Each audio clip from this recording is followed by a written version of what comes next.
ठीक है, इस सेशन में हम पढ़ेंगे मेथड्स एंड क्लास के बारे में। कल हमने क्लास का जो चैप्टर पढ़ा था उसी में थोड़ा सा एडिट करके हम आगे बढ़ते हैं। तो कल मैंने डिफ़ाइन किया था एक क्लास को यूजिंग क्लास कीवर्ड। तो क्लास कीवर्ड होने के बाद हम क्या करते, इसका क्लास का कोई नाम दे देते। जैसे स्टूडेंट मैंने इसका नाम दिया फिर से। अब यहाँ पे मैंने कुछ कल पब्लिक वेरिएबल्स बनाए थे। जैसे मैं लिखता था पब्लिक, इसके बाद डॉलर लाइक नेम, ऐसी पब्लिक डॉलर लाइक इसका रोल नंबर, ऐसी पब्लिक डॉलर मार्क्स। ठीक है, तो फिर हम डायरेक्टली इनमें कुछ वैल्यूज़ अगर असाइन करना चाहते थे तो बाहर से हम असाइन कर सकते थे इनमें वैल्यूज़। ठीक है, directly using by create object creation. जैसे कि मैं एक ऑब्जेक्ट यहाँ पे बनाता हूँ डॉलर OBJ, मैं असाइन कर दूँ न्यू एक कीवर्ड है, किसके लिए यूज़ होता है, डायनामिक ऑब्जेक्ट्स को क्रिएट करने के लिए। तो न्यू स्टूडेंट। ठीक है, तो यहाँ पे एक वेरिएबल क्रिएट हुआ होगा, डायनामिक वेरिएबल ऑब्जेक्ट एक क्रिएट हुआ है, किस चीज़ का, क्लास स्टूडेंट का। अब अगर मैं कुछ इन्फॉर्मेशन यहाँ पे इनमें डाल दूँ, लाइक यहाँ पे मैं रख देता हूँ मैथ रोल नंबर 12 और मार्क्स 77.33। ठीक है, अब इसके बाद अगर मैं इसको एको करना चाहता हूँ क्लास के वेरिएबल्स को, अगर मैं लिख दूँगा डॉलर नेम, तो यहाँ पे आप देखोगे एक एरर आएगी जो हम कल भी देख रहे थे। उस एरर को fatal error, local host PHP project, और उसके अंदर है ओप्स O/OP, देन आज का क्या है, मेथड डॉट PHP METHOD। एक मिनट, इसका नाम क्या है, अच्छा मेथड्स नाम रखा है मैंने इसका, इसलिए पाथ डिफाइन नहीं हो रहा है। तो यहाँ पे मैं इसका मेथड्स डॉट PHP डिफाइन कर रहा हूँ, तो दिखा रहा है अनडिफाइंड वेरिएबल डॉलर, क्योंकि ये इसको एज्यूम कर रहा है एज जो क्लास के बाहर का वेरिएबल है, लेकिन ये एक ऑब्जेक्ट के अंदर वेरिएबल है, इसलिए मैं डॉलर OBJ लगा के ऐसे इसको प्रिंट करता हूँ। ठीक है, इसके बाद आप देखो ये प्रिंट हो जाएगा। क्लियर समझ आ रहा है ना यहाँ तक आपको? एक मिनट, साइमल्टेनियसली दोनों स्क्रीन्स को हम देखेंगे। अब यहाँ पे आप चेक करो, अब मैं अगर इनको प्राइवेट बना दूँ, इन वेरिएबल्स को प्राइवेट, इसको भी प्राइवेट बना दूँ, और इस चीज़ को भी यहाँ पे प्राइवेट बना दो। ठीक है, अब मैं अगर यहाँ पे रिफ्रेश करूँगा तो यहाँ पे फैटल एरर आ रही है, can not access private property. ठीक है, अब ये जो वेरिएबल्स होते हैं ये यहाँ पे प्राइवेट वेरिएबल्स है, इनको हम क्लास के बाहर डायरेक्टली एक्सेस नहीं कर सकते, इसलिए मैं एक मेथड को डिफाइन करता हूँ PUBLIC, पब्लिक मेथड को डिफाइन करता हूँ।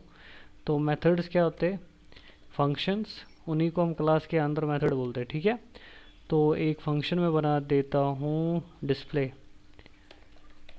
ठीक है, डिस्प्ले नाम का एक फंक्शन मैंने बना दिया, जिसके अंदर मैं क्या प्रिंट करने वाला हूँ, एको करके मैं कर दूंगा डॉलर नेम, इसको प्रिंट करूँगा। ठीक है, दिस यहाँ पे ज़रूरी हमें लगाना है क्योंकि इसको नहीं पता चल रहा है कौन सा, दिस एरो नेम, अब इसको आइडेंटिफाई हो रहा है यानी कि क्लास का नेम है। दिस यहाँ पे पूरा एक दिस को समझो, दिस क्या है, दिस अ पॉइंटर। ठीक है, दिस एक पॉइंटर होता है जो हर एक क्लास के वेरिएबल को पॉइंट कर रहा होता है। सबको पता है ना पॉइंटर क्या चीज़ है, एवरीवन नोज पॉइंटर। हाँ, तो यहाँ पे इसको हम बोलेंगे एक वर्चुअल पॉइंटर है जो हर एक क्लास के वेरिएबल को, यानी क्लास वेरिएबल, यहाँ पे मेरा ध्यान रखो मैं क्या बोल रहा हूँ, क्लास वेरिएबल, यानी कि बस ये वाले वेरिएबल क्लास के अपने वेरिएबल होते हैं, ठीक है। बाकी जो आप बाहर से बनाते हो वो क्लास के वेरिएबल्स नहीं होते, और इन्हीं को हम बोलते हैं क्लास के इंस्टेंस मेंबर वेरिएबल्स, ठीक है। इंस्टेंस मीन्स क्या होता है, व्हाट इज इंस्टेंस? इंस्टेंस एक वर्ड है, मीन्स आप ठीक है। इंस्टेंस मेंबर वेरिएबल यानी कि इंस्टेंस ये खुद का एक मेंबर वेरिएबल इसका है। मेंबर क्या होता है, अगर हम बोलेंगे फैमिली मेंबर, दैट मीन्स ये हमारी फैमिली का कोई हिस्सा है, ठीक है। जब मैं यहाँ पे बोल रहा हूँ instance member variable, that means ये इसी क्लास का कोई हिस्सा है। तो यहाँ पे दिस जो है ये हर एक क्लास के मेंबर वेरिएबल पे पॉइंट कर रहा होता है, ठीक है। तो यहाँ पे मैंने एको ये कर लिया। इसके बाद आप एक ही एको लगा के कर सकते हो। अब मैंने स्क्रीन को यहाँ पे छोटा किया है, इसलिए मैं आपको ऐसे दिखा रहा हूँ, ठीक है।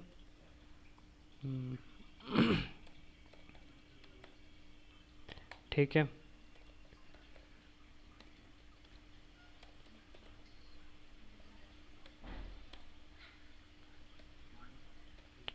ठीक है। इसके बाद मैं इसका कर देता हूँ मार्क्स। तो यहाँ पे एक बार रिफ़्रेश कर देते हैं इस चीज़ को। एक मिनट, क्या चीज़ें आ रही हैं? अच्छा जी, अब यहाँ पे आप देखो क्या करना है हमें। ऑब्जेक्ट के अंदर ऑब्जेक्ट इनिशियलाइज हो चुका है यूजिंग, अब इस फंक्शन को कॉल करना है, ठीक है। तो फंक्शन हमारा कौन सा है, कौन सा है? डिस्प्ले है ना। ऑब्जेक्ट के थ्रू इसको कॉल करेंगे, O B J arrow display वाला फंक्शन है, D I S display function को यहाँ पे कॉल करते हैं और रिफ्रेश कर देते हैं एक बार। तो यहाँ पे तीनों चीज़ें आ गई। एक बार इसको प्रिव्यू पे कर देते हैं।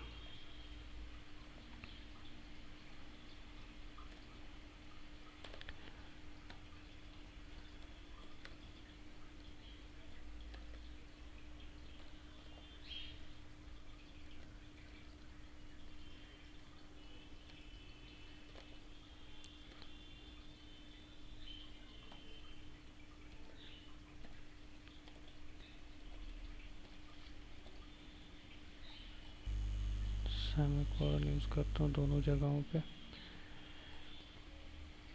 ठीक है। प्रीव्यू मोड में आ रहा है ये। प्रीव्यू मोड में आपको दिख रहा है ना, इसका फॉन्ट थोड़ा चेंज हो गया, ठीक है। बी आर करके भी आपको ब्रेक लगाना हो, इसमें आप ब्रेक यूज़ कर सकते हो, ठीक है। ये कॉन्सेप्ट आपको समझ आ गया ना यहाँ पे क्लास का, ठीक है। तो अब यहाँ पे देखो फॉर एग्जांपल, अब अगर इनमें वैल्यूज़ नहीं है, इनमें वैल्यू है नहीं, अब यहाँ पे वैल्यू कैसे हम सेट कर सकते हैं? तो ये मान लो एम्प्टी वेरिएबल्स है मार्क्स, ठीक है। तो इसके लिए एक मेथड हमें डिफाइन करना। अच्छा, ये चीज़ मैं भी आपको बता दूं, अगर हम यहाँ पे इसके पीछे कुछ नहीं लगा देंगे तो बाय डिफ़ॉल्ट इस पर पब्लिक रहता है, ठीक है। तो बाय डिफ़ॉल्ट क्या करता है, पब्लिक मेथड डिफाइन करता है, ठीक है। तो यहाँ पे मैं क्या करता हूँ, फंक्शन अगर आप लगा भी दोगे तो कोई मसला नहीं है, ठीक है। तो फंक्शन एक बना देता हूँ मैं, जहाँ पे मैं लूँगा गेट, ठीक है। गेट एक फंक्शन मैंने बना दिया यहाँ पे। तो जिसके अंदर मैं क्या करूँगा, मैंने आपको फंक्शन सिखाया था ना, तो वहाँ पे मैंने बोला था टेक समथिंग रिटर्न समथिंग। एक फंक्शन हम बनाएंगे जो टेक समथिंग वर्ड, ठीक है। इसमें मैं 3 वेरिएबल्स बना दूंगा, नेम कॉमा, अच्छा पहले हम ऐसे समझते हैं, नेम $r रोल नंबर के लिए एंड $m मार्क्स के लिए, ठीक है।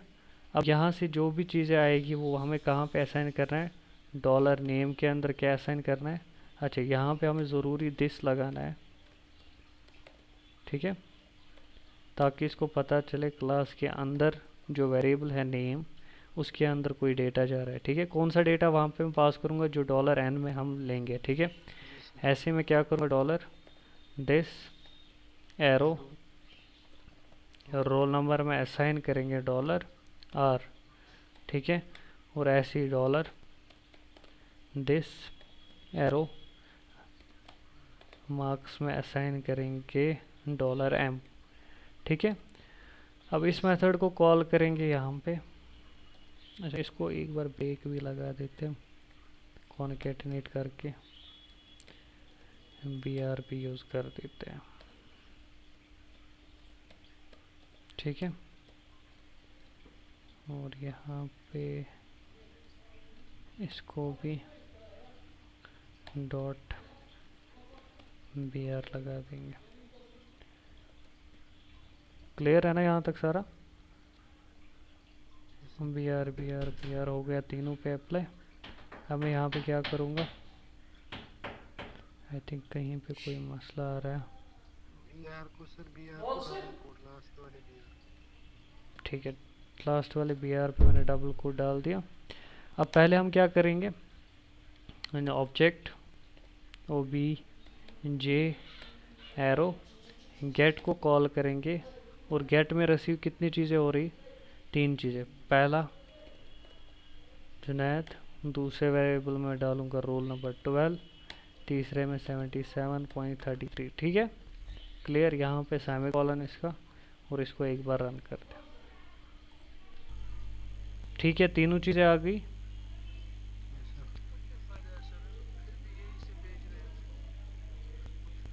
अब क्लास के बाहर भेज रहे हैं ना सारी इंफॉर्मेशन, क्लास के बाहर। ठीक है, बाकी जो डेटा है एनक्रिप्टेड है। अब फ़ायदा ये है, अब आप डायरेक्टली एक्सेस नहीं कर सकते हो। लाइक इससे पहले हम क्या करते थे, ऑब्जेक्ट एरो लगा के, जैसे नेम था कोई इसमें, तो इसके अंदर में डायरेक्ट डेटा भेजता था जुनैद। ठीक है, तो डायरेक्ट भेजता था ना पब्लिकली। तो अब एनक्रिप्शन आ गई इसमें। एनक्रिप्शन मीन्स अब आप क्लास के बाहर से इसमें डेटा नहीं भेज सकते हो। दूसरा, आप हर एक यूज़र के लिए अलग अलग इंफॉर्मेशन बना सकते हो। लाइक ये मैं कॉपी करके पेस्ट कर दूंगा यहाँ पे। मान लो ये कोई दूसरा ऑब्जेक्ट है, जैसे ऑब्जेक्ट 2 है, ऐसे इसको भी कॉपी पेस्ट कर देंगे। ठीक है, ऑब्जेक्ट 2 बना के, तो ऑब्जेक्ट 2 बना के क्या करूँगा मैं, यहाँ पे नाम चेंज कर दूँगा। यहाँ पे आमिर 1378। ठीक है, तो यहाँ पे आप चेक करो एक बार, क्लियर आ रहा है समझ? ठीक है ना। तो अब यहाँ पे ये कॉन्सेप्ट आपको समझ आ गया, यानी कि अगर आप मेथड के पीछे कोई एक्सेस स्पेसिफायर यूज़ नहीं कर रहे हो तो बाय डिफ़ॉल्ट क्या रहता है, अगर आप लिखोगे भी तो कोई मसला है नहीं, आप लिख भी सकते हो उसके पीछे पब्लिक। ठीक है, जैसे मैंने डायरेक्टली इनके पीछे पब्लिक लिखा, अगर मैं रिफ्रेश भी करूँगा तो कोई मसला इनमें होगा नहीं। क्लियर आ रहा है ना।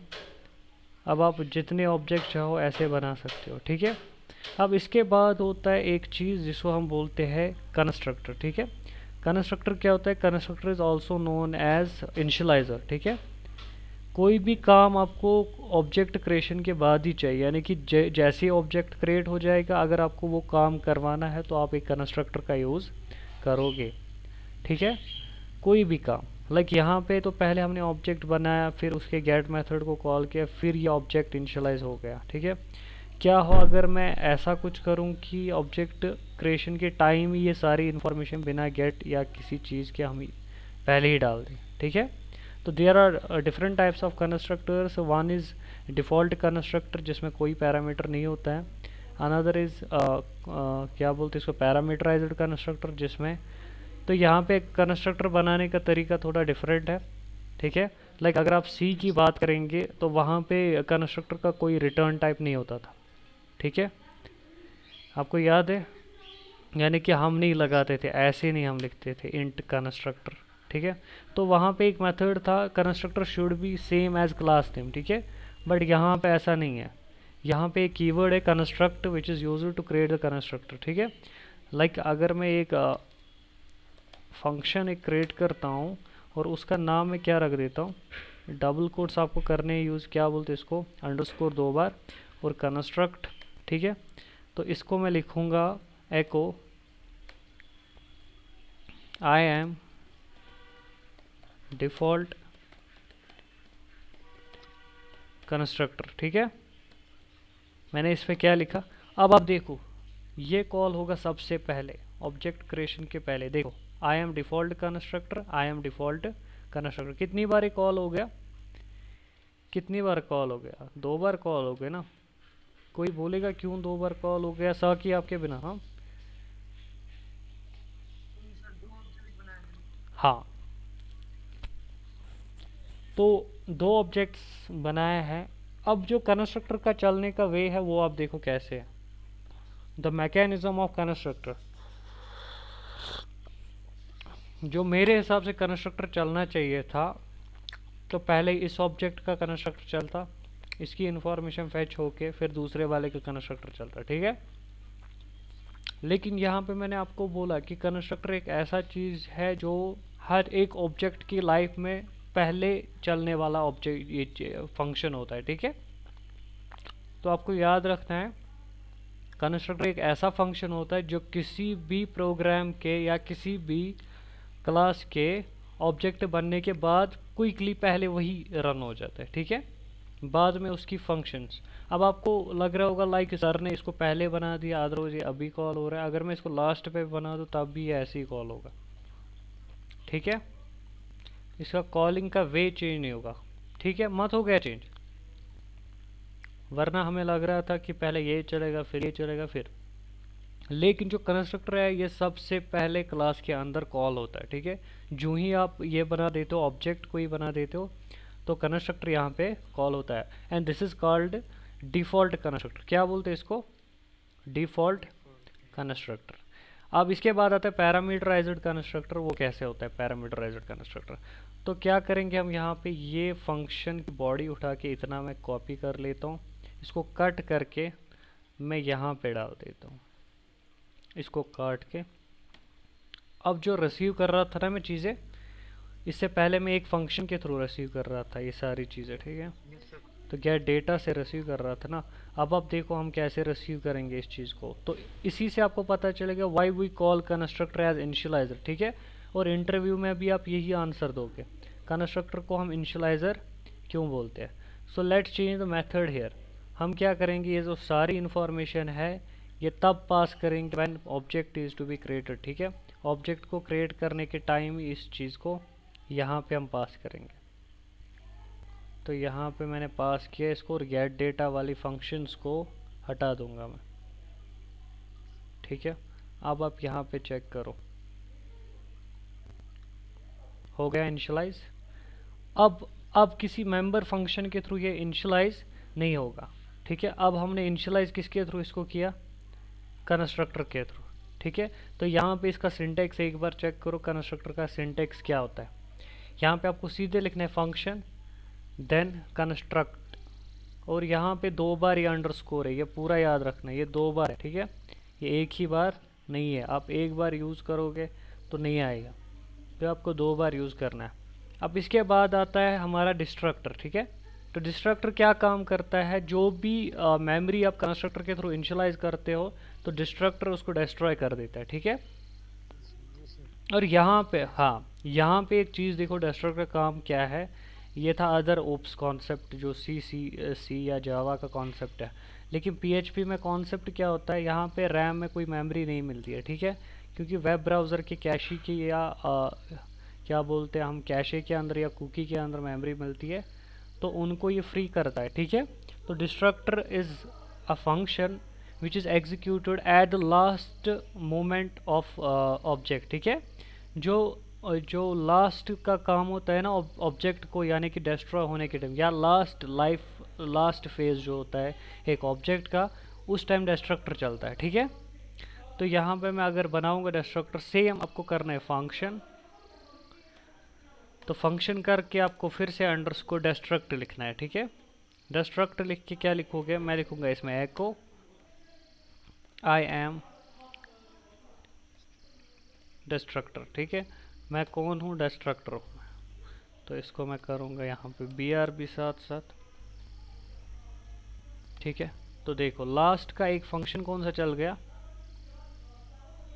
ठीक है। लास्ट यानी कि 2 टाइम्स, इट इज़ सिंक्रोनस वे में चल रहा है ना, ठीक है। ये वेट नहीं कर रहा है पहले वाले चीज़ के, यानी कि अगर ये एसिंक्रोनस वे में चलता फिर कैसे होता, पहले वेट करता है इस सारे प्रोसेस का, फिर करता है यहाँ पे क्या काम करता है, आई एम डिस्ट्रक्टर, फिर ये वाला नया ऑब्जेक्ट क्रिएट होता, फिर डिस्ट्रॉय होता, ठीक है। तो ऐसे ये चलता। अगर मैं कंस्ट्रक्टर की बात भी कर दूं यहाँ पे, तो एको करके मैं एक बार कंस्ट्रक्टर के अंदर मैसेज भी पास कर देता हूँ। तो यहाँ पे मैं लिखता हूँ आई एम कंस्ट्रक्टर, ठीक है। तो मैंने यहाँ पे लिख दिया इसको आई एम कंस्ट्रक्टर। एक बार मैं इसको बी आर कर देता हूँ, ठीक है। तो यहाँ पे सिंक्रोनियस वे में दोनों चीज़ें हो रही। कंस्ट्रक्टर भी एक ही साथ लाइफ, पहले ऑब्जेक्ट की लाइफ शुरू होने से पहले ही ये चल जाता है कंस्ट्रक्टर, और ऑब्जेक्ट की लाइफ जब डिस्ट्रॉय होने को होती है तब डिस्ट्रक्टर चलता है, ठीक है। हाँ, जितने जितने जितने भी ऑब्जेक्ट्स प्रेजेंट होंगे, ठीक है। अब आप मुझे सोल्यूशन एक इसका देंगे, इसमें क्या प्रॉब्लम है। लाइक अगर मैं यहाँ पे एक ऑब्जेक्ट क्रिएट करूँगा OBJ, और इसमें मैं असाइन कर दूँगा न्यू, लेकिन मैं चाहता हूँ इसकी इंफॉर्मेशन मुझे अभी नहीं है। ये एक स्टूडेंट है जिसकी इंफॉर्मेशन मेरे पास अभी है नहीं। तो यहाँ पे क्या आ गया, ग्लोबल स्टूडेंट, ठीक है। तो एक स्टूडेंट है मेरे पास जो मैंने ऑब्जेक्ट 3 बनाया, ठीक है। लेकिन यहाँ पे अब क्या काम होता, अगर हम C और C++ की बात करते, यहाँ पे एक डिफ़ॉल्ट कंस्ट्रक्टर चलता है, ठीक है। डिफ़ॉल्ट कंस्ट्रक्टर, लेकिन यहाँ पे कोई डिफ़ॉल्ट का कंस्ट्रक्टर होता नहीं है, ठीक है। इसलिए इस पे एरर आएगी। क्या बोल रहा है,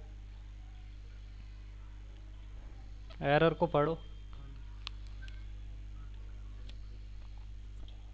बोल रहा है कि जिस कंस्ट्रक्टर को आप कॉल कर रहे हो ना, वो कुछ पैरामीटर्स मांग रहा है, ठीक है। उसमें पैरामीटर्स नहीं है। अब हम कोशिश करते कि एक से ज़्यादा पैरामीटर यानी कि डिफ़ॉल्ट कंस्ट्रक्टर वाले बना देते यहाँ पे, ठीक है। तो अगर मैं फिर से यहाँ पे कर दूँ फंक्शन, और यहाँ पे अंडरस्कोर करके CON कंस्ट्रक्ट कर दूँ, और यहाँ पे ऐसे करके एको कर दूँ यहाँ पे कुछ, ठीक है। एक मिनट, ये किसकी ब्रेस है, ये किस चीज़ की ब्रेस आ गई यहाँ पे, खुद ही आ गई। छोड़ो, ठीक है। देख यहाँ पे क्या एरर आएगी, कैन नॉट, ठीक है। हाँ, गुड। अगर आपको इंटरव्यू में क्वेश्चन पूछा जाएगा, अदरवाइज इस पे हर एक बंदा कंफ्यूज हो जाता है अगर नॉलेज पूरी नहीं हो, ठीक है। लाइक किसी को पता होगा कि C एंड C++ आर, ये C and C++ and PHP are same, ठीक है। तो ऑब्जेक्ट ओरिएंटेड कॉन्सेप्ट में दोनों सेम नहीं है। प्रोसीजर ओरिएंटेड में तो दोनों सेम है, सेम स्विच केसेस है, same for loop, same while loop, same do while, same arrays, ठीक है। But in case of object oriented totally different है, ठीक है। अगर आपको इंटरव्यू में पूछा जाएगा कि क्या हम डिफ़ॉल्ट कंस्ट्रक्टर और पैरामीटर कंस्ट्रक्टर एक ही क्लास में बना सकते हैं, तो आपका आंसर होगा नो, ठीक है। क्लियरली नो होगा। क्यों होगा, क्योंकि ये डिक्लेरेशन अलाउड नहीं करता है। क्लियरली यहाँ पे आ रहा है ना, फैटल एरर आ रहा है ना, ठीक है। तो यहाँ पे आप क्लियरली उनको बोलोगे कि नहीं, ऐसा नहीं कर सकते, ठीक है। इसमें प्रॉब्लम है, ठीक है। कंस्ट्रक्टर का आपका समझ आ गया। तो आपको जब जब भी ऑब्जेक्ट आप बनाना है, कुछ ना कुछ तो आपको यहाँ पे पास करना ही पड़ेगा, ठीक है। आपको कुछ ना कुछ पास करना ही है, ठीक है। या इसको हटा देते, अब थर्ड वाले ऑब्जेक्ट की कोई ज़रूरत है नहीं हमारे पास, ठीक है। को स्टार्ट कर देता हूँ मैं। तो यहाँ आप पहले मैं आपको बोल देता हूँ कि यहाँ पे कोई डिफॉल्ट, अगर आपने पैरामीटराइज्ड कंस्ट्रक्टर बना दिया, you can not make another constructor, ठीक है। तो यहाँ पे declaration of constructor is not possible. आप कंस्ट्रक्टर को एक बार बना देते हो तो दूसरी बार आप डिक्लेयर नहीं कर सकते। लेट्स ट्राई, क्या हम एक पैरामीटराइज्ड डिस्ट्रक्टर को बना सकते हैं, ठीक है। तो यहाँ पे मैं लिख लेता हूँ फंक्शन डिस्ट्रक्ट, और ये कीवर्ड्स आप याद रखना, ठीक है एवरीवन। ये कीवर्ड्स आपको याद रखने हैं। यहाँ पे डिस्ट्रक्ट होता है in in C++ and Java, the constructor name is same as class name. जैसे इसका स्टूडेंट था तो कंस्ट्रक्टर का भी वहाँ स्टूडेंट ही रहता है, ठीक है। और वहाँ पे उसका कोई रिटर्न टाइप नहीं होता था कंस्ट्रक्टर का। तो यहाँ पे मैं अगर मैं लाइक एन बना देती हूँ एक वेरिएबल, उसके बाद मैं क्या करता हूँ, यहाँ पे ब्रेस ऑलरेडी थी हमारे पास, तो यहाँ पे मैं एको करूँगा एन की वैल्यू को, ठीक है, डॉलर एन। अब हम यहाँ पे कोशिश करते हैं इसको चलाने की। तो अगर मैं चलाऊँगा यहाँ पे, वैसे तो ये खुद से ही कॉल होगा, ठीक है, destructor, otherwise you can call constructor, ठीक है। देखो यहाँ पे क्या होता है, अब अगर हमने पैरामीटराइज्ड कंस्ट्रक्टर डिस्ट्रक्टर बना दिया, ठीक है, तो यहाँ पे हम पैरामीटर कहाँ से पास करेंगे, पैरामीटर्स कहाँ से पास करेंगे। तो लाइक कंस्ट्रक्टर में कहाँ से पैरामीटर पास करते थे, यहाँ से आउटसाइड द क्लास, ठीक है। तो डिस्ट्रक्टर अगर मैंने पैरामीटराइज्ड बना दिया तो इसके लिए वे क्या रहेगा, कहाँ से हम कॉल करेंगे। फर्स्ट हम चेक करते हैं इस पर कौन सी एरर आती है, ठीक है। There are different types of error, like fatal error is one of the most. देखो यहाँ पे क्या दिखा रहा है, क्या बोल रहा है, ठीक है। आप रीडिक्लेयर नहीं कर सकते हो डिस्ट्रक्टर को, ठीक है। अच्छा चलिए जी इसको छोड़ देते हैं। अब इसके बाद दूसरा एक ट्रिक करना है हमें, which is going on, like यहाँ पे मैं क्या करता हूँ, एक फिर से एक पब्लिक नाम का एक फंक्शन बना देता हूँ सेम डिस्प्ले नाम का, ठीक है। फंक्शन एक बना देता हूँ मैं डिस्प्ले नाम का, फिर से एक फंक्शन बना दिया मैंने, और इसके अंदर मैं कोड लिख देता हूँ एको HELL हो हेलो, ठीक है। अगर ये आ गया दैट मीन्स ये चला है, ठीक है। अब इस पे भी एरर देखते हैं क्या आएगा, फिर से चेक करो एरर एक बार, क्या दिखा रहा है, ठीक है। अब देखो यहाँ पे मैं क्या करता हूँ, अब अगर मैं यहाँ पे एक वेरिएबल ले लेता हूँ लाइक एन, ठीक है। अब मैंने क्या लिया यहाँ पे, एक वेरिएबल लिया, फंक्शन एक बनाया, और इसमें एक वेरिएबल लिया एन, ठीक है। एन छोड़ के लाइक कोई अलग सा ही वेरिएबल ले लेते, एक्स लेता हूँ मैं कोई वेरिएबल। अब यहाँ पे मैं क्या करूँगा, इसको कट करके यहाँ पे पेस्ट कर लेते हैं एक बार के लिए, ताकि डिस्ट्रक्टर हमारा लास्ट पे रहे। इससे कोई फ़र्क नहीं पड़ता, अगर आप डिस्ट्रक्टर पहले भी बना दोगे ना तब भी लास्ट पे फैच होगा, ठीक है।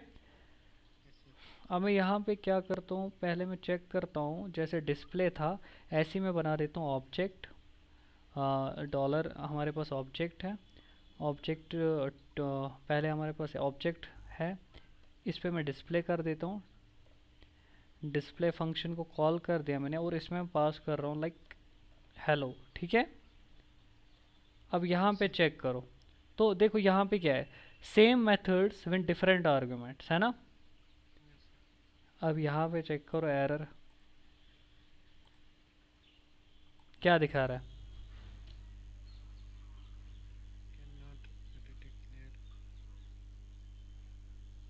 ठीक है। तो अब आपको लग रहा है it is totally different from the C++ या Java, it does not support function overloading, ठीक है, इट इज़ ओवरलोडिंग हेयर। अच्छा अब आप देखो ट्रिक के, रिफ्रेश करते एक बार, तो आ गया आई एम कंस्ट्रक्टर जुनैद 12, फिर आ गया हेलो, ठीक है। और यहाँ पे क्या आ गया, हाँ मेरे हेलो एक ही बार क्यों आ गया, क्योंकि मैंने फंक्शन को एक ही ऑब्जेक्ट के थ्रू कॉल किया था, ठीक है। मैंने एक ही ऑब्जेक्ट के थ्रू इसको कॉल किया था। ये कॉन्सेप्ट आपको क्लियर समझ आ गया ना आज, ठीक है। अच्छा फंक्शन के पीछे कुछ नहीं लिखते तो बाय डिफ़ॉल्ट किसको लेता है, कौन से एक्सेस स्पेसिफायर को लेता है, पब्लिक लेता है, ठीक है। डिफाइन करोगे चाहे पब्लिक करो प्राइवेट करो, फिर हम खुद से ही एक्सेस स्पेसिफायर डिफाइन कर लेते हैं। अगर आप यहाँ पे एक्सेस स्पेसिफायर ना लिखो तब भी ये रिएक्ट करेगा एज पब्लिक, ठीक है। हाँ क्या फिर से,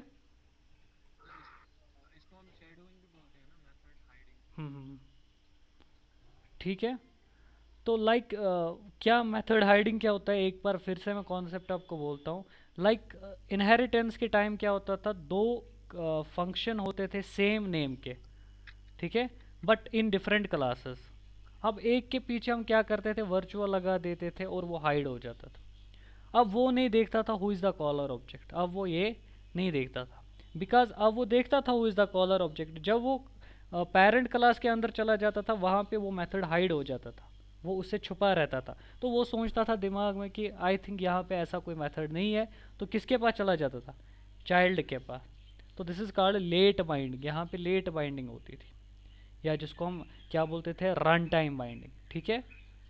और ऐसी एक बाइंडिंग होती थी early, which is compile time binding. Compile time पे ही इसको पता चलता था एग्जैक्ट मैच वहाँ पे है हमारे पास, ठीक है। इसको ऑल्सो हम बोलते हैं early binding, late binding and compile time and run time binding, ठीक है। तो दोनों बाइंडिंग के फीचर्स है। और यहाँ पे जब हम इनहेरिटेंस का कॉन्सेप्ट देखेंगे, और तब भी देखेंगे how it is different from C++ and Java, ठीक है। तो आज का ये कंस्ट्रक्टर आपको समझ आ गया ना proper. This is called parameterized constructor, and यहाँ पे डिस्ट्रक्टर हमारे पास है। और दूसरा कॉन्सेप्ट हमने आज सीखा कि रीडिक्लेरेशन यहाँ पे अलाउड नहीं है, you cannot redeclare functions as well as constructors, ठीक है। also you cannot redeclare variables as well, ठीक है। अगर आप सीधे यहाँ पे क्या बना दोगे, लाइक एक्सेस स्पेसिफायर चेंज करके यहाँ पे मैं बना देता हूँ $name, ठीक है। तो अब देखो, पब्लिक बनाया था ना, इसका एक्सेस स्पेसिफायर भी मैंने चेंज किया था, तब भी क्या एरर आएगी, आप देखो क्या बोल रहा है, सेम एरर आए ना, रीडिक्लेरेशन नॉट अलाउड, ठीक है। ये यहाँ पे अलाउड नहीं है,